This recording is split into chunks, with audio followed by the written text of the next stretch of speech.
Welcome to the Tech School Podcast brought to you by DSDT. We are joined by James from Human IT. Hello. Hello. Nice to be here. Great to have you. Carlos. Hi, how are you today? And I'm Josh. Let's just get right into it. Carlos. James, you are from Human IT. Tell us about the agency first of all. So Human IT is a 501c3 nonprofit, and we're in the business of opportunities. And what that means in this day and age is getting people connected to computers, internet, and digital literacy training so they can achieve whatever goal they're going after. Good deal. Okay, how are you connected with DSDT? Talk about the relationship.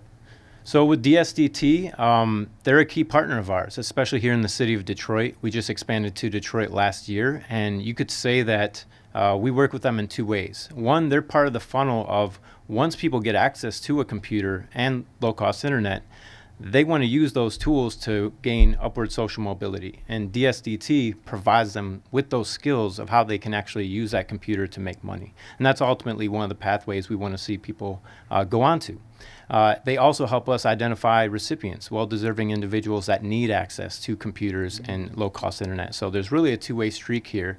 And then finally, once they turn out someone with the talent and the skill sets that we're looking for, we can hire individuals that graduate through their programs. Breaking that digital divide. Carlos, what are the areas you're targeting with Human IT? Let me say it this way, because you know I'm always going to tell the truth, right? Okay. Always. All right, so let me just dial it back a little bit. So James came here, it had to have been probably, almost 3 years ago? 2019. Yeah, so it's been a little while. So James was looking for a venue where they wanted to set up shop here in the city of Detroit. And, you know, before we build this area of the building out, we thought this would probably be a prime location for him. But I had no idea that it was going to be a gigantic exercise of what it is that they do.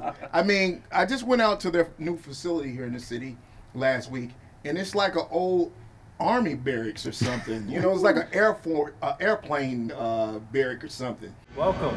Right now we're located in Focus Hope's warehouse in Detroit, Michigan, and this is our new space. So they had something way far advanced than what I probably was envisioning. And so they now are here, located in the city of Detroit. They have shops set up. And I am just so proud of the things and the opportunities that they're affording the community. Now, I'm sitting back here where you guys can't really see this, and I'll probably show you in the edit. But, you know, some of the devices that we're using here now were allocated from Human IT. Wow. Right? So a lot of the setup here in the podcast station now is from Human IT. So Human IT specifically, what they're doing, they afford our students the opportunity to get connected and to have the devices that they need in order to take advantage of some of the opportunities. Now, I like to say when they first partnered with us, one of the things that they afforded us was that they allocated like almost 500 devices to us. Right? So what that means is that some of the devices are what I like to call entry-level devices, right? Chromebooks. And those entry-level devices, it don't necessarily mean what it sounds like. It means that for the individual who may not have forms of digital literacy, they have an opportunity to take that device and break it. I literally like to call it breaking it. Right? You sit down with the device. If you've never been able to explore what goes on inside of YouTube, inside of Googling something, inside of trying to figure out how to type, then that device gives you an opportunity to do that. I took one of the devices that they donated and I sat down and I wanted to see how far I could get. And I know I'm very computer capable. And so one of the things I'm able to do once I get on there, I can set up my own email account. Hey, a lot of people take for granted having an email account, you know, and then from there, How do you function without an email right? account? To the advanced person in society now, To the normal person. right? But there are so many individuals who don't have email accounts, and I can give you an account. There's a program that runs here on the facility on Mondays and Wednesdays, and some of the gentlemen that have come to the program, they're returning citizens. Right? And so they've been gone a number of years. Okay. And so they don't or have had access to the devices. So they don't have email accounts. I'm sorry. They don't have email accounts. My mother, who is going to be 70 in July, has an email account. Granted, she doesn't use it all the time, but yeah, you have an email. It's like it's one of those things you have it. Yeah, well, Josh, you really truly are blessed, because my mother, who's 65, doesn't have an email account outside of what Carlos does for her. So certain people are just not connected, right? Wow. And so, as well as I was able to sit down and I started job hunting for myself. You know, Indeed.com. I was able to go in, upload my resume, able to start connecting with employers. We take for granted the opportunities that those devices afford us. And that specifically is what Human IT is affording our community. James, where do you get the resources from? So something that was important, I co-founded the organization with Gabe Middleton, and though we wanted to start a nonprofit, really give back to the community, we wanted to make sure we were in control of our own destiny, and ultimately we ran it like a business, a social enterprise. And so one of the fundamental aspects we built in was, where are we going to get all these computers, right? Because there's around 80 million people in the U.S. that don't have a working computer and broadband internet in their home. Wow. But luckily there's another stat that completed that story, and that's 150,000 computers are thrown away every single day across the United States. No How many? 150,000 every single day. And the vast majority of those go in the landfill. What? An even smaller amount get recycled. And so that was the clear, why does this exist, right? Why do those stats exist? We're just being wasteful. And so what we do is we get the computers where they're mostly coming from, which is companies. And so we provide a service, white glove, across the country, where we work with companies to take in all their unwanted technology as a service, right? It's a charitable deduction, but we really approach it as a service, because we can't depend on people to care about the issue if we really want to scale this. We just need to get the technology. We're taking your junk, your trash, essentially, and refurbishing it. Right. But junk is so relative, or e-waste is relative, because e-waste to maybe a small business, mom and pop shop, it's probably 10 years and dusty, and maybe that's not worthwhile. But for a corporate enterprise, they're turning around computers on average every 3 years. That's still a very usable computer. And so we take it in, refurbish it, and then get it back out into the community. How do you go by connecting with these various companies to build that relationship to where they're giving you computers on top of computers month after month, year after year? Yeah, it's a great question. So referrals is one of the main ways, but specifically here, we just kicked off a campaign last week called Empowering Digital Detroit. And so we're actually partnering with the city's Office of Sustainability and Office of Digital Inclusion to raise awareness. We're actually going to collect 500,000 pounds of e-waste between now and October, which is the beginning of Digital Inclusion Week, and also give away 1,000 laptops. And so that's just one of the ways where we want to promote the circular economy, where businesses are getting rid of this stuff anyways, but it can be really the fuel to digital inclusion and getting people connected, like Carlos mentioned, that just have this basic barrier to everything we take for granted that is online. You two just made the point, taking for granted, because we talk about digital divide constantly, but then what you just made the point of, computers, technology just going to waste. Yep. So here's another specific question for me, right? Because I know a little bit about James's backstory. Why Detroit? Why the city of Detroit? So in a somewhat selfish area, I'm from Metro Detroit, and so I've always been inspired by the city. You know, this is a city of innovation, and so that alone. You got to be from here or have lived here for a significant amount of time to really get it. Right. And so once you do that, you'll get it. I knew that was something special, but you also have the biggest need here. Detroit is the most underconnected city with a population above 100,000. But then you also had something very special happening here, which is the best in the nation. And that is, for the first time, you have the city, who hired the first director of digital inclusion at the city level. You have the local philanthropic community that wants to support digital inclusion. And then you have local businesses here, corporate businesses like Rocket, that want to support it. You don't have that alignment between government, business, and the philanthropic foundations anywhere, not even in LA where we're at. So we know Detroit is going to be the national model for digital inclusion, because you have all the stakeholders ready to move forward and say, this is an issue, right, that we're going to address, and understanding that digital inclusion is the root to so many other things, whether you're addressing homelessness or, getting people access to jobs. It all starts with empowering people with technology. Here's another way I'll put it. the country is finally starting to care about the city that put them on wheels. That's very true. Finally. Hmm.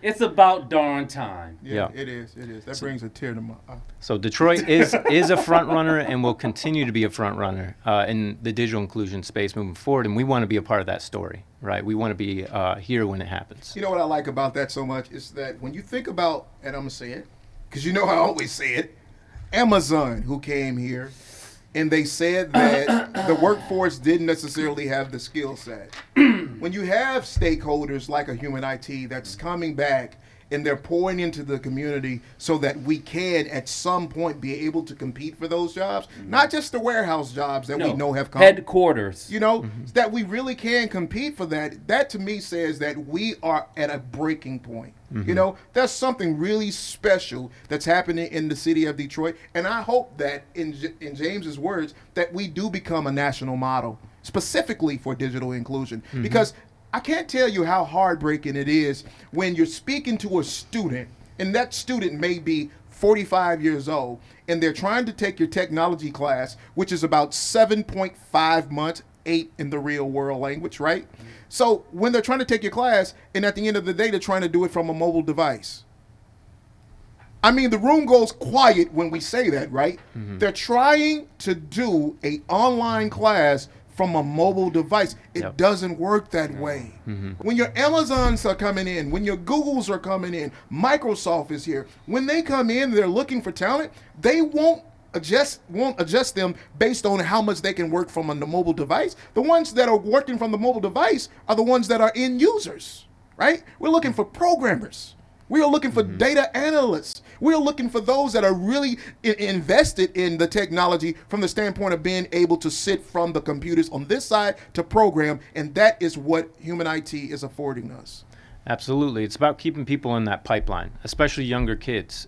If they don't have a computer at home, their chances are slim to eventually go into some STEM field in college.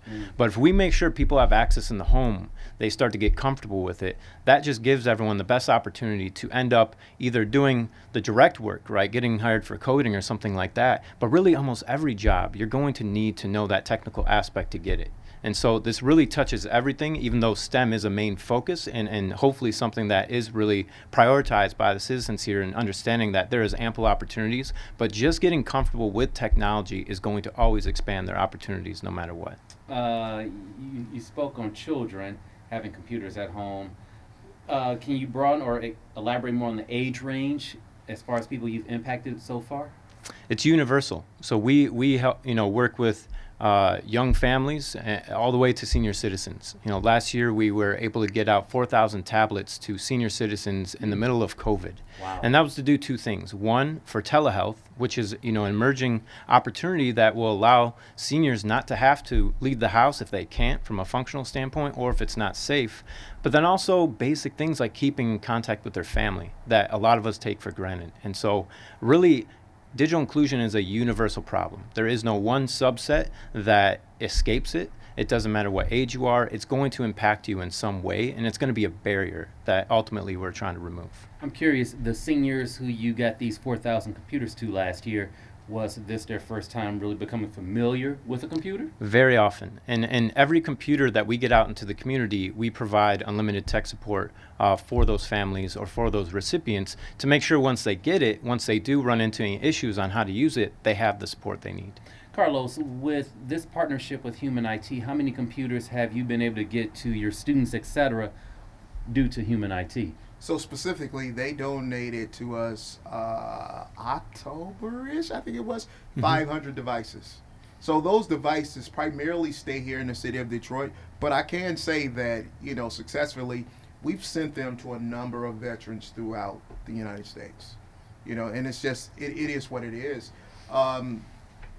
We have a huge demand right now for devices. We can't have enough. And in fact, we're in the process of trying to ink a partnership to where they will supply all of our students devices upon their enrollment, right? So right now, the devices as we have them are on a as needed basis. So, whether it be from the admissions representatives who contact me and say, well, this person needs a device, or when the instructors learn themselves that the devices are needed, It's my job to ensure that that student has a device that's comparable to the classes that they take, right? So the hope is with human IT moving forward that we'll actually be able to allocate a device to them upon enrollment. And to me that's huge, because at the end of the day, we just want to take or eliminate that barrier altogether from the conversation, because so many times it's simply because of that. You have students that won't enroll because they don't have a device. You have students that do enroll, and it's almost as if it's a fear, but they don't tell you that they don't have a device, because it's almost it's like shameful, right? Yes. It's like, I'm ashamed. I know I need one, I should have one, but I don't have one. And so now I am going to sign up for the class, and we get 3 months into the class, and you learn that, this person has been taking the class on a mobile device. That's just mind-blowing to me. So how can we eliminate that? Then we believe that in moving forward, that if simply, because they already have the system set up, right? I mean, these guys have been doing this for years now out of LA. So they know how to get devices anywhere in the United States, even perhaps in the world, to those that need them. So if we simply can bring a list of our students every month that are enrolling to them, then they can allocate the devices at a subpar price. Subpar to me, meaning that there's times when we've spent upwards of $600 in order to get a device to a particular student.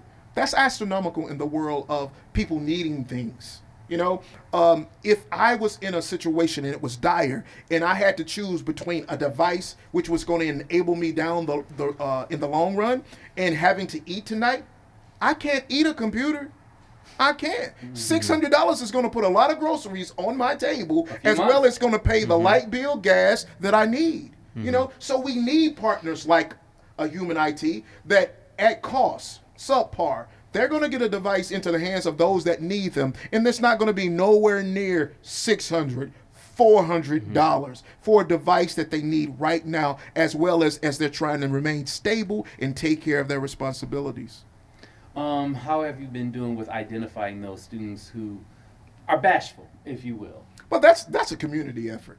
No different than the ecosystem that these guys are thriving in right now. That takes from the admission representative who comes into contact with them to the instructors themselves, or even Tori, who we've had on the show previously in her communications. I got, just a couple emails yesterday about individuals who needed devices. So, once we recognize the need, then we try to approach it in a way that's as respectful as possible, and try to hash out how can we get them the device that they need in order that they would be able to complete the program.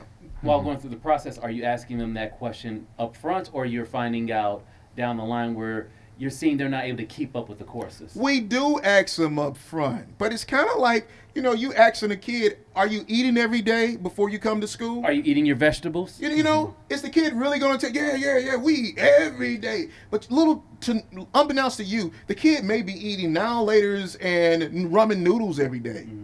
I mean, is he really getting the nutrition that he needs to thrive and be successful in your program? Well, our students who are 18 and over primarily, they don't necessarily get the things that they need, and they're not as forthcoming in telling us. So there has to be some sort of indicators that you see from time to time that you want to pull them to the side and have those conversations with, to see if in fact they have what they need to be successful, and if not, how can we get that to you?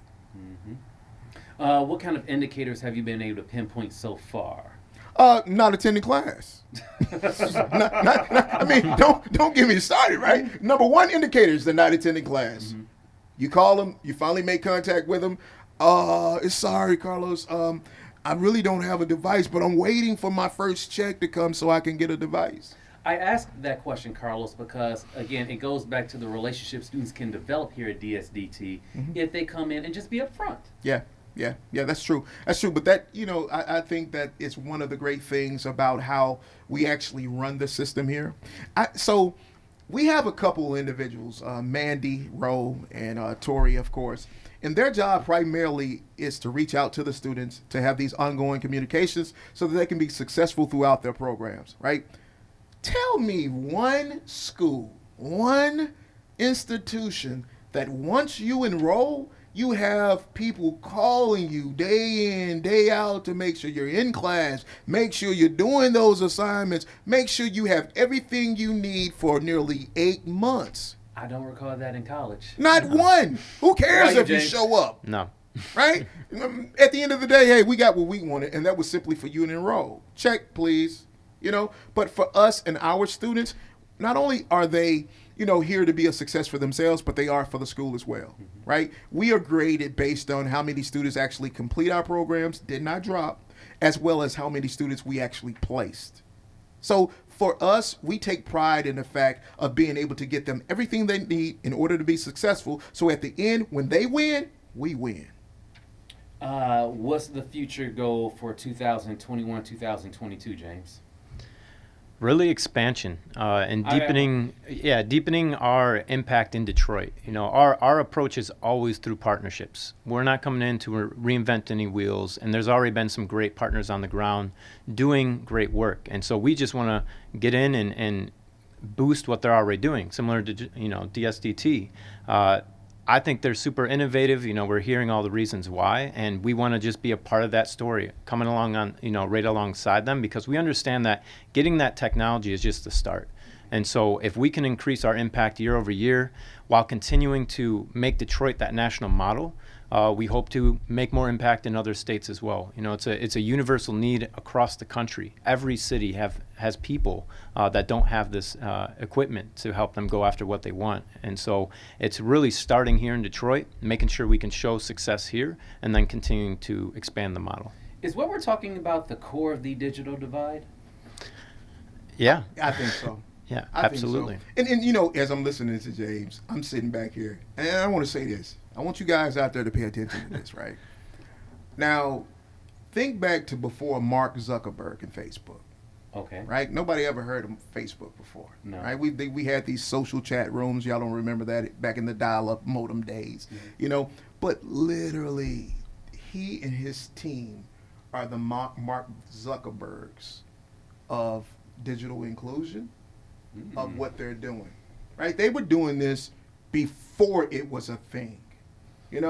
And now, as I go out last week and I saw the presentation that was being made on their behalf, I heard City Council President state that she was asking for $50 million to be allocated to digital inclusion.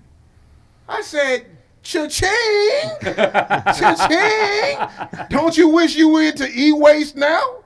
Because back in the day, it wasn't cool to be trying to go up to Quicken Loans and ask them if they had any computers they wanted to donate to a nonprofit. Oh, no, get out of here, kid. We're not doing that now. But now all of a sudden, it's a thing. Thank you, pandemic, because you shed a light on something that was always an issue, and the forerunners knew it before any of us knew that it was a thing. I appreciate that call out because it's exactly right. We started in 2012, and the biggest obstacle, whether it was companies we were working with or funders, was, does this matter? And what is this? Because everyone, I think, came in, such as yourself. Who doesn't have an email? Who doesn't have a computer? How would you even function, right? But those people are there, and the pandemic, though it came with all its obstacles, sent the message throughout the world. Right? If you don't have technology, you're not set up for success. And now that's the new standard. And now we're getting this awareness. And now there's funding coming in. So, now's the time to build in sustainable solutions around digital inclusion. This is not just about getting computers out and saying job well done. This is about connecting with our partnerships that we have with DSDT, fixing this pipeline, making sure everyone has access to technology, but then has the support along the way to use that technology to go after whatever goals they are pursuing. Notice what he said. What he said, fix the pipeline. I think that's so powerful because that's what the pandemic exposed. Right? We thought we were doing it well, even with DSDT, right? We have a technology program. We've been here since 2015, and so we're training people to be able to get these various jobs in technology. But one thing that the pandemic exposed was that a lot of people still don't have devices at home, and they still don't have connectivity, right? So there's a problem, and we have to fix it. In DSDT, we're only trainers. We only provide training. Right? So how do we get the people what they need in order that we would ensure not only they are successful, but the community as a whole continues to thrive and be successful? I tell you, there's always a silver lining in something. Even a pandemic. How about that? Yeah. That we gained more awareness on digital divide than ever before. And you know what I like? I like the fact that I was already plugged into the guys, and I used the word plug, right? I was already plugged into the guys that are the forerunners of what's happening, not only in the city of Detroit, but around the country.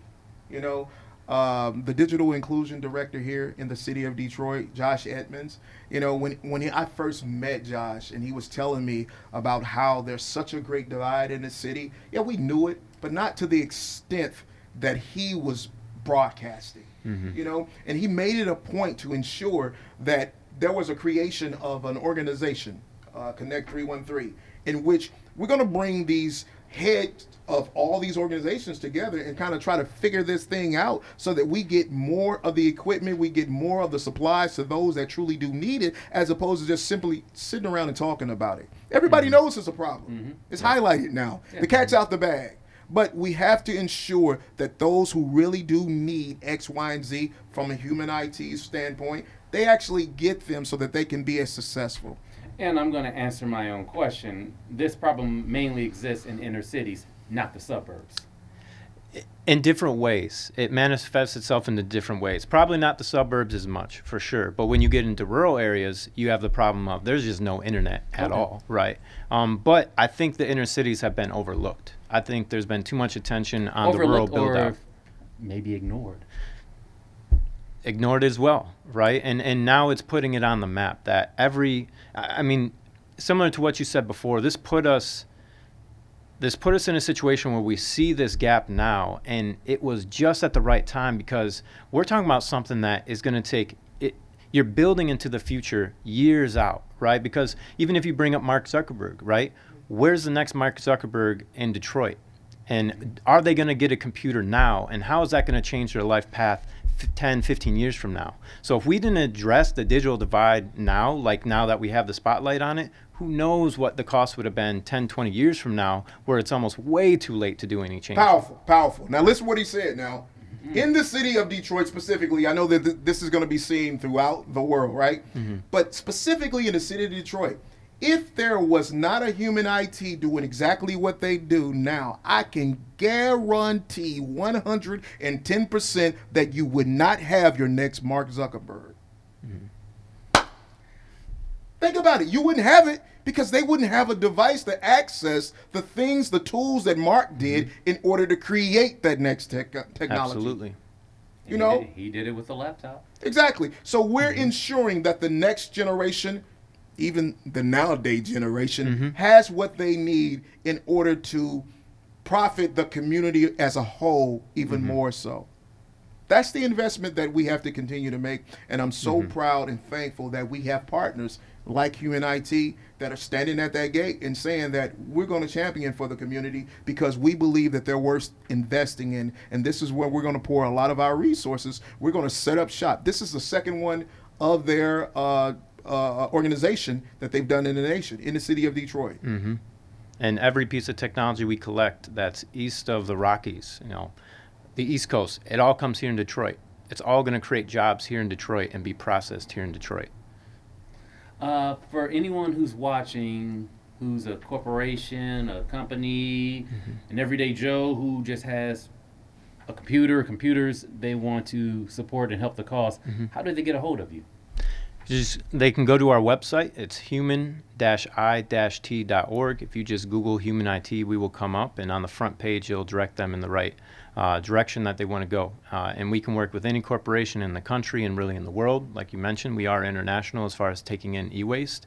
And we do collect from any average citizen as well, right? If they have a functional laptop that we know we can get back out into the community, oftentimes we can even cover the shipping. So we do our best to, what we say, just lower the barrier for people to do good. Everyone wants to do good. We just need to lower that barrier. James, thank you very much for coming to the Tech School podcast for sure, and giving us more insight on the digital divide. And again, ironically, this pandemic brought light to the situation even more. And it's crazy when you said, had we not gone through this past year, we may have been 10, 20 years behind once we really became aware of the situation. Right. Wow. James, thank you again. Thank you, Josh. My pleasure. Carlos. Enough said. I've left the building. And I am Josh. That will do it for the Tech School Podcast brought to you by DSDT. See you.